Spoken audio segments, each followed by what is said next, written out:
መቼም የትም እንዳይደገምና ለታሪክ ፍርድ ለመተው የአፋብንን ምርጫ ጠል መግለጫ እንደሚከተለው አንብበን በዩቲዩባችን እናስቀምጣለን።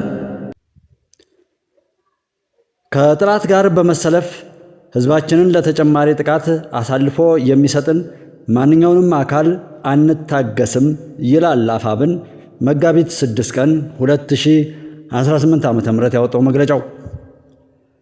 መጪውን ያገዛዙ ምርጫ አስመልክቶ ከአማራ ፋኖ ብሔራዊ ንቅናቄ አፋብን የተሰጠ መግለጫ የአማራ ሕዝብ በጨፍጫፊው የብልጽግና ስርዓት የዘር ማጥፋት ጦርነት ተከፍቶበት ሕፃን፣ አዛውንት፣ ሴት፣ ወንድ፣ ወጣት፣ ሽማግሌ ሳይል በአየር በምድር እየተጨፈጨፈ ይገኛል። የአማራ ሕዝብም ሊያጠፋው ከመጣው አረመኔ አገዛዝ ራሱን ለመከላከል ከፍተኛ ተጋድሎ እያደረገ በድል እየገሰገሰ ነው። ይህ አገዛዙ የለኮሰው ጦርነትም በአማራ ሕዝብ ላይ ብቻ ሳይወሰን በሌሎችም የሀገሪቱ ግዛቶች ደም አፋሳሽ ሆኖ ቀጥሏል። በዚህ የአገዛዙ ጦረኛ ባህሪ የተነሳ በመላ ሀገሪቱ ሰላም ከጠፋ ዓመታት እየተቆጠሩ ነው። ሀገራችን በጦርነትና በግጭት እየታመሰች፣ ዜጎች በአገዛዙ ወታደሮች እየተጨፈጨፉ፣ ሚዲያዎችም ታፍነውና ተዘግተው ባሉበት በአሁኑ ሰዓት አገዛዙ በተፎካካሪ ስም የተደራጁ ካቢኔዎቹንና በሀገር መከላከያና በጸጥታ ተቋማት አመራር ስም ያስቀመጣቸውን ዘር ጨፍጫፊ ጀነራሎችን ይዞ ምርጫ ቅስቀሳ ጀምሯል። ይህ አገዛዝ የሚያወራው ምርጫ ነፃና ገለልተኛ ሊሆን ቀርቶ ከዚህ ቀደም ከነበሩት አሳፋሪ ምርጫዎች የባሰ እንደሚሆን የአገዛዙን ባህሪ የሚያውቁ ሁሉ የሚረዳው ነው። የአማራ ፋኖ ብሔራዊ ንቅናቄ ይህ ምርጫ አገዛዙ የአማራን ሕዝብና መላው ኢትዮጵያውያንን ለቀጣይ 5 ዓመታት ለመግደል የሚያስችለውን ሰርተፊኬት ለማግኘት ያቀደው እንደሆነ ይገነዘባል። በመሆኑም በዚህ የአማራ ሕዝብ በታቀደ መልኩ በድሮንና በሜካናይዝድ ጨምሮ በማንኛውም የጦርነት ስልት እየጨፈጨፈው ያለው ዘር ፈጅ የማደናገሪያ ምርጫ በተመለከተ የሚከተሉትን ማሳሰቢያዎችና ጥሪዎቹን እናቀርባለን። አንደኛ፣ ለፖለቲካ ፓርቲዎች በአሁኑ ወቅት የአማራ ሕዝብ በታሪኩ አይቶት የማያውቅ የህልውና አደጋ ተጋርጦበት ይገኛል። አገዛዙ በሕዝባችን ላይ የከፈተው የጅምላ ጭፍጨፋና የዘር ማጥፋት ዘመቻ ዛሬም በከፋ መልኩ ቀጥሏል። አገዛዙ በአማራ ሕዝብ ላይ እያካሄደ ያለው የጅምላ ጭፍጨፋ የአደባባይ ሚስጥር ነው። ንጹሐን በገዛ ቀያቸው የታረዱ፣ ከተሞች በከባድ መሳሪያ እየፈረሱና ሕዝባችን የማንነት ጥቃት እየደረሰበት ይገኛል። በመሆኑም የምናደርገው ትግል በመደበኛው የሰላማዊ የፖለቲካ ትግል ሊመለስ የማይችል ሕዝብን ከጥፋት የማዳን የህልውና ትግል ነው። ይህ ጨፍጫፊ አገዛዝ ሕዝብን መዋሸት፣ ማታለል፣ መካድ፣ ማስመሰልና ጥላቻ መሠረታዊ አገዛዝ ስልትና የባህሪዎቹ ናቸውና ምርጫን አጀንዳው ቢያደርግ ብዙም አያስገርምም። ምርጫን እንደ መርህ የሚያየው ዓለም አቀፉ ማህበረሰብ የአገዛዙን ባህሪ ተረድቶ ጆሮ የነፈገውን ይህንን የማጭበርበር ስልት የተቋማት መሪዎች፣ የሚዲያ ሰዎች፣ ሃይማኖት አባቶች፣ ሲቪክ ማህበራት እና የፖለቲካ ፓርቲዎች ለማጀብ በሂደት ላይ መሆናቸውን ተገንዝበናል። ይህም የአገዛዙ የጭፍጨፋ እቅድ ተባባሪነታቸውን ያሳዩበት ወይም ከልክ ያለፈ አደርባይነታቸውን የሚያሳይ አስፈሪና አሳፋሪ ክስተት ሆኖ አግኝተነዋል። የአማራ ሕዝብ ለተከታታይ 3 ዓመታት በግልጽ ጦርነት እየተለበለበ ባለበት ድምፃቸውን አጥፍተው አንዳንዶችም ከጨፍጫፊው ጎን ቆመው ያየናቸው አካላት ዛሬ የተለመደውን የቁማር ምርጫ እናሟሙቃለን ብለው መነሳታቸውን የአማራ ሕዝብ የሚያደርገውን ተጋድሎ ብቻ ሳይሆን የሕዝቡን ህልውናም ጭምር የካደ መሆናቸውን የሚያሳይ ነው። በመሆኑም ሕዝብን በጅምላ ለመጨፍጨፍ የሚያስችል ሰነድ ለማግኘት በማሰብ የሚደረገውን ምርጫ የሚያጅቡ የፖለቲካ ፓርቲዎችና በማንኛውም መንገድ የሚያግዙ አካላት ከአገዛዙ እኩል የአማራ ሕዝብ ጠላት መሆናቸውን ለማሳወቅ እንወዳለን። በመሆኑም አገዛዙ ሊያደርግ ያሰበው ምርጫ የኢትዮጵያን መሰረታዊ ችግር እንደማይፈታና ሕዝብን ማደናገሪያ መሆኑን አውቃችሁ ከሂደቱ ራሳችሁን እንድታገሉ የጠየቅን ጥያቄያችንን ወደ ጎን በመተው በዚህ የደም ድግስ ላይ አገዛዙን የማጀብና እውቅና የመስጠት ተግባራችሁን የምትቀጥሉ ከሆነ ከአገዛዙ እኩል እንደምናያችሁና እንደምንታገላችሁ እናሳስባለን። ሁለተኛ፣ ለመላው የአማራ ሕዝብ ሁሉንም የሰላማዊ ትግል አማራጮችን ከሚጠበቅበት የትዕግስት እርከን በላይ አንተን ያህል የተጠቀመ ህዝብ አለ ማለት አይቻልም። ነገር ግን አገዛዙ ፍትሐዊና ህጋዊ ጥያቄዎችን በመመለስና ችግሮችን በመፍታት ፋንታ መልሱ የጅምላ ጭፍጨፋ ነው።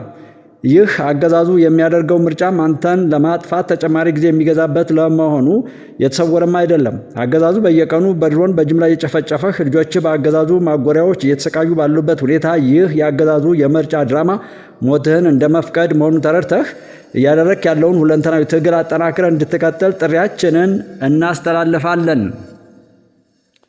ሶስተኛ፣ ለመላው የኢትዮጵያ ህዝብ የተከበርከው የሀገራችን ህዝብ ሆይ መቼም የአማራ ህዝብ እያሳለፈው ያለውን ያልተቋረጠ መከራ ለአንተ መንገድ ለቀበሌ ማርዳት ነው ብለን እናምናለን። የብልጽግናው ጨፍጫፊ ስርዓት በአየር በመካናይድ በእግረኛ ሰራዊት ለተከታታይ 3 ዓመታት መጨፍጨፉን በመካድ ሰላምንና ሰላማዊ ምርጫ እናደርጋለን እያለ በሚዲያዎቹ ደጋግሞ ሲናገር ይደመጣል። የስርዓቱ ቃል አቀባዮችና ምስለኔዎችም ሀፍረት አልፈጠረባቸውምና እንደተለመደው አይናቸውን በጨው አጥበው የሰላም ቃላትን መደርደሩን ጀምረውታል። በመሆኑም ያገዛዙ ተጨማሪ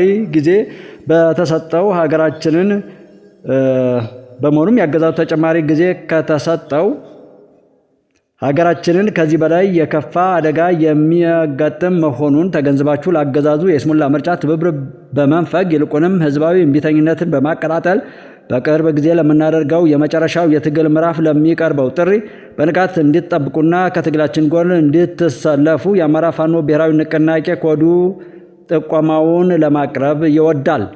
አራተኛ፣ ለሚዲያ ተቋማት የአምባገነኑ አብይ አህመድ አገዛዝ የራሱን ህዝብ በጅምላ ከመጨፍጨፍ አልፎ ሀገራችን መልካም ጎረቤት እንዳይኖራት በሁሉም አቅጣጫ ጦር እየሰበቀ ይገኛል።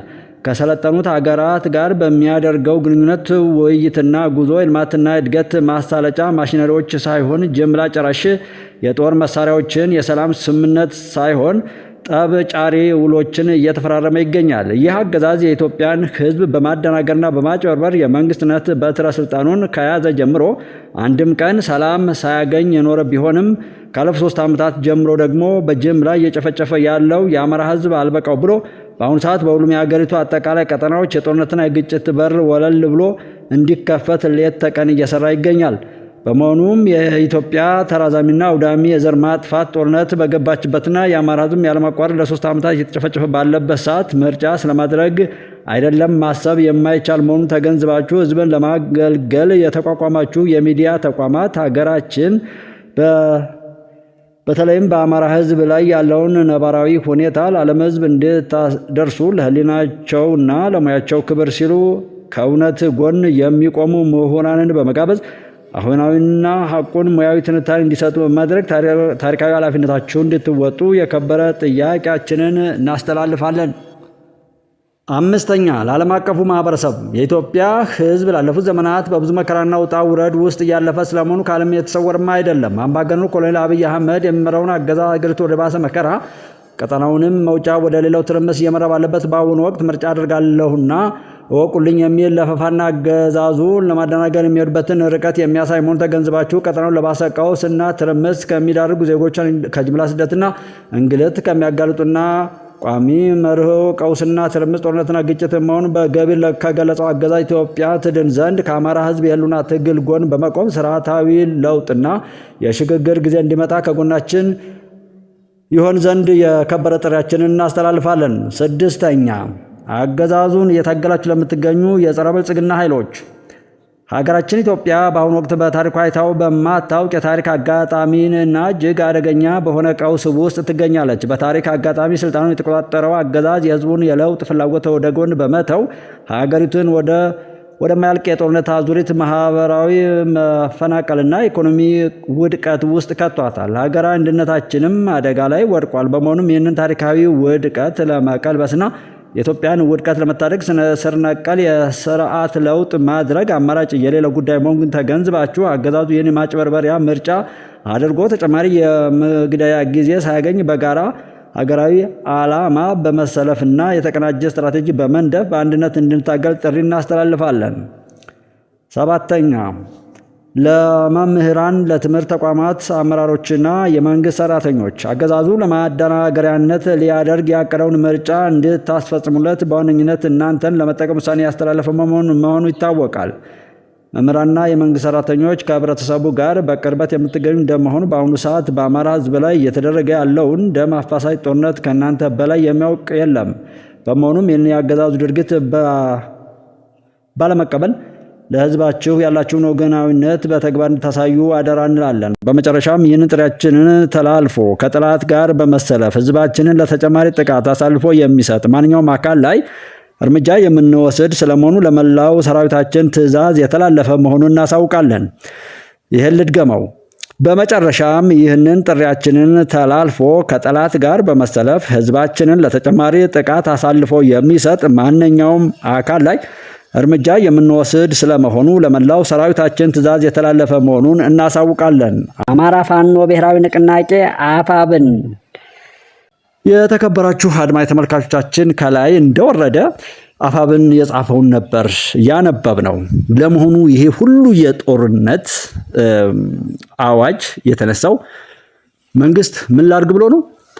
ምርጫ ላርግ፣ ምርጫ ለምን ይደረጋል ብሎ ምናልባት እነ ሻዕቢያንና ህወሓትን ላኪዎቹን ኢትዮጵያን ለማፍረስ የሚደረገውን ጥረት በይፋ የሚያሳይ በትክክል ኢትዮጵያን ለማጥፋት ጊዜው አሁን ነው የሚል በምርጫ አሳበው የሚጠፉ ኃይሎች ሁሉ የመጨረሻ የህሉናቸው ጉዳይ እዚህ ላይ የሚያበቃ መሆኑን የሚያሳይ ነው። ለማንኛውም ይህንን ትኩረት የሰጠሁት ለምንድን ነው ካላችሁ በየትኛውም ቦታ ላይ በማንኛውም ሰበብ ሰዎች በተገዳደሉ ቁጥር ምርጫውን ለማደናቀፍ ከዛ ጋር እንዲቆጠር ለማድረግ የኢትዮጵያ ጠላቶች ሁሉ በዚህ ንግግር ውስጥ አሉ ብዬ ስላሰብኩ ነው።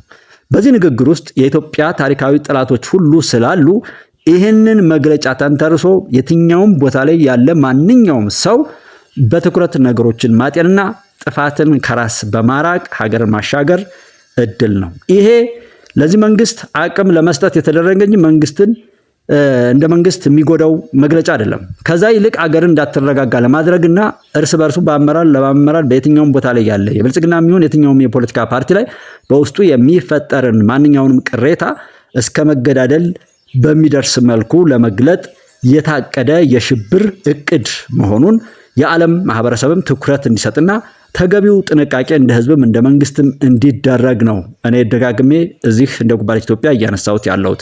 ስለዚህ ትኩረት እናድርግ፣ ለታሪክ ፍርድ ንግግሩም እንዲህ አድርገን እናስቀምጥ። ማን ምን እንደሆነና የማን ተልዕኮ ይህ እንደሆነ ምርጫንም በመቃወም ሰዎችን ለምርጫ የሚሰለፉ ሰዎችን እንገላለን ብሎ አዋጅ እስከ መስጠት ድረስ የትኛውም ላይ የፖለቲካ ለውጦች ከግጭት ወይም ከጦርነት ወደ ድርድር ሄደው ዲሞክራሲያዊ ስርዓትን ለማስፈን የሚደረግ ጥረት ነው እስከዛሬ ድረስ እኛ የምናውቀው ፖለቲካ። ነገር ግን ዛሬ ላይ የመጣው አሸባሪ ቡድን በግልጽ ምርጫ ለምን ይካሄዳል? ምርጫ የሚያስቡ ሰዎችንማ እገላችኋለሁ እያለ እያስፈራራ ነው ያለው።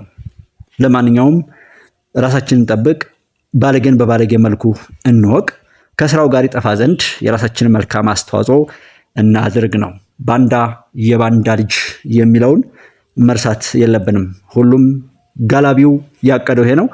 እኛ ደግሞ ከዚህ ባሻገር ይህን ሁሉ የረከሱ ሰዎችን እቅድ ብጥስጥሱን አውጥተን ኢትዮጵያን በሰላምና በእድገት ወደፊት ለማራመድ የራሳችንን ተሳትፎ በመልካም እንግለጥ። ሰዎችን በማዳን ሰዎችን በመደገፍ የተራቡትን በማብላት የተፈናቀሉትን በማገዝ በሁሉም ነገር ላይ ይሄ መልእክት የሰማችሁ ሰዎች ራሳችሁን መልካም አድርጋችሁ በመልካምነት ለኢትዮጵያ መሻገር ለሰው ልጆች መዳን በበጎ ተሳትፏችሁን ትገልጡ ዘንድ አደራ ማለት እንፈልጋለን። የኢትዮጵያ ድል ይቀጥላል።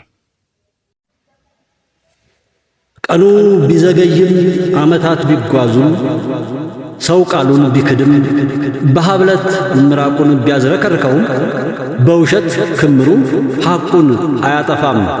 የንግግር ሞቱ መቼም አያልፈውም። በቃሉ ይጠፋል ቃሉን ባያከብርም።